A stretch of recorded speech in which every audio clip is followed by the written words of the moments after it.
Je pense que la voile de demain, il faut imaginer qu'il va falloir la décarboner parce que ce sont les accords de Paris, ça qu'on le sait depuis 2015, qu'on a plusieurs biais, ça on l'a vu ce matin ici, j'imagine que vous allez parler de ce qu'on a entendu et partagé ce matin. De manière plus générale, il y a une chose par laquelle j'aimerais commencer, c'est l'idée qu'il ne faille pas l'idée de limiter la performance en décarbonant, c'est-à-dire que décarboner, c'est pas exploser une performance d'un navire. On sait par le passé, depuis maintenant plus de 120, 130 ans, avec des gens comme Degan ou Herreshoff, qu'on savait faire des bateaux planants, on savait faire des multicoques avec des fibres naturelles qui étaient des résineux ou des feuillus. C'est-à-dire si je prends un classe E à la Bordée Jones, sur les grands lacs américains, il y en a des centaines, Herreshoff les a dessinés, Degan et d'autres. C'était des bateaux qui surfaient à 25-30 nœuds pour une longueur de 7,50 m ou 7 mètres de mémoire.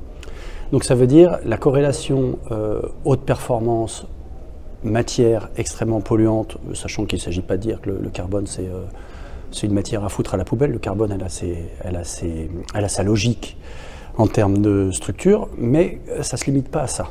Et si on prend des fibres très faiblement carbonées, voire qui retiennent du carbone, parce que du bois ça retient du CO2, même après coupe, si on a pris soin de le couper proche du lieu de production, ce que faisaient les petits folkboats par exemple, un folkboat qui est un bateau finlandais, norvégien, suédois qu'on trouve beaucoup à plusieurs milliers d'exemplaires, sont des bateaux qui contiennent encore du CO2 avec des mélèzes qui ont été coupés il y a 70 ans. Donc dans le cœur d'une fibre végétale, comme d'un lin, on arrive à limiter énormément, voire continuer elle contient du CO2. Ça, c'est quand même une approche qui est plutôt amusante. Quand on fait du strip planking ou du contreplaqué, c'est ce qu'on fait. Rapidement, l'ADEME dit une tonne de CO2, une tonne de carbone sèche, c'est à peu près 40 tonnes de CO2 émis. Quand on prend une fibre de lin, elle contient encore quelques kilos de CO2. Mais l'une a appauvri le sol en eau, c'est ce qu'on a vu ce matin avec des appauvrissements et des projections en mètres carrés. L'autre, le carbone, est un produit pétrolier, donc avec des enjeux géopolitiques, etc., qu'on connaît quand il s'agit d'aller chercher du pétrole là où on veut aller le chercher.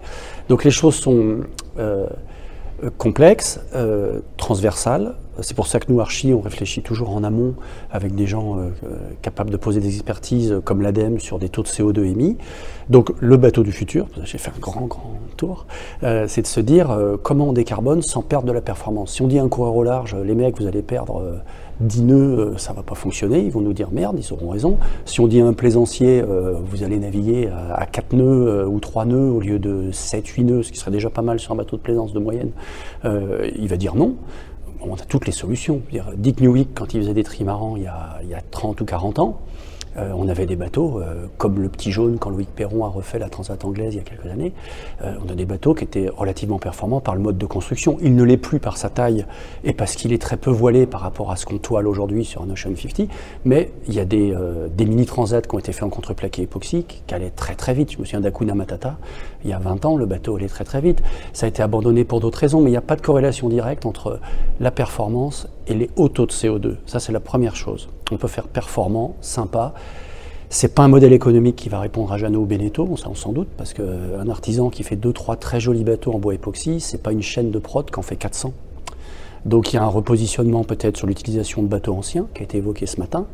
Sur la filière terrestre, l'Ordre des architectes dit 70% de ce qui va nous occuper dans les 30 prochaines années, c'est de la réhabilitation. Donc c'est énorme, ça a été évoqué ce matin ici en course au large. Des gens comme Guirec Soudé qui repartent sur des 60 pieds un peu anciens. Il a un taux d'émission de CO2 sur ce Vendée Globe qui va être absolument extraordinaire. Parce que ça fait 10 ans que le bateau n'émet plus de CO2 hors sa préparation, éventuellement des changements de voile. Donc ça, ce sont des choses qu'il faut travailler intensément. Tout ce qui est hydrolienne, évidemment, c'est super intéressant. Imaginez qu'on puisse faire son électricité. Tout ce que développent les gens comme, j'oublie le nom, qui font des panneaux solaires organiques, éole de mémoire.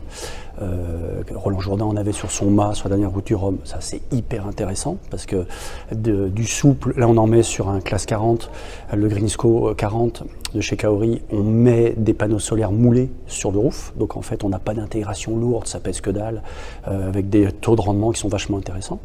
Donc tout ce qui est énergie du bateau en mer, on va savoir gérer ça de mieux en mieux. On a des moteurs électriques qui font de l'énergie aussi, à partir d'une certaine vitesse. Donc là, on travaille sur un petit 33 pieds qui va générer, à partir de 4-5 nœuds, son électricité de bord. avec son hydrolienne qui sera le système propulsif. Et puis il y a des choses qui n'ont jamais été explorées tellement dans le monde de la plaisance, et c'est bien dommage, c'est tout ce qui est Stirling. Les motorisations Stirling qui ont des taux de rendement hallucinants par rapport à un moteur gasoil, que les sous-marins d'attaque norvégiens utilisent. Je crois que c'est Saab qui a la licence. Et là, un Stirling, le taux de rendement est complètement dingue.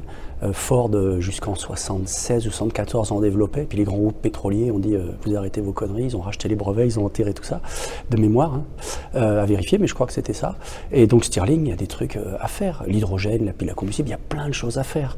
Le lithium-ion mis au pilori, cloué au pilori parce que ça prend feu, c'est vrai, mais du lithium-ion fer phosphate, ça prend pas feu. Donc on se dit il faut absolument que certaines classes et certains systèmes de jauge bougent là-dessus. Le basalte qui est interdit parce que c'est cher, bah c'est vrai, si je le mets sur un carbone, mais si je mets un basalte sur un contreplaqué, mon bordé, il est 3-4 fois moins cher qu'un sandwich complexe avec un petit peu de basalte, c'est vrai. Mais le basalte, par exemple, c'est beaucoup mieux que le lin. On divise par 2 la quantité d'anthropisation des sols avec du basalte qui est prêt à l'emploi quasiment. C'est pas vrai, il faut le fondre. Mais même une fois fondu, il est encore beaucoup plus intéressant qu'un lin. Il est 2 fois plus intéressant qu'un lin, d'après l'ADEME et les calculs qu'on a fait nous. Donc le bateau du futur, il est hyper transversal sur tous ces domaines-là.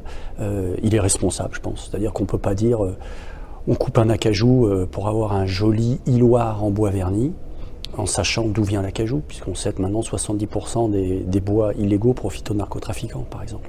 Donc ça, on ne peut pas laisser faire ça. Une fois qu'on est au courant, bah, les bateaux de nos gosses, ils seront faiblement carbonés. Je pense qu'ils iront à peu près aussi vite. Encore une fois, les bateaux de Degan sur les grands lacs américains, il y a 150 ans, 130 ans, ils filaient à 25 nœuds au portant, ils savaient parfaitement le faire.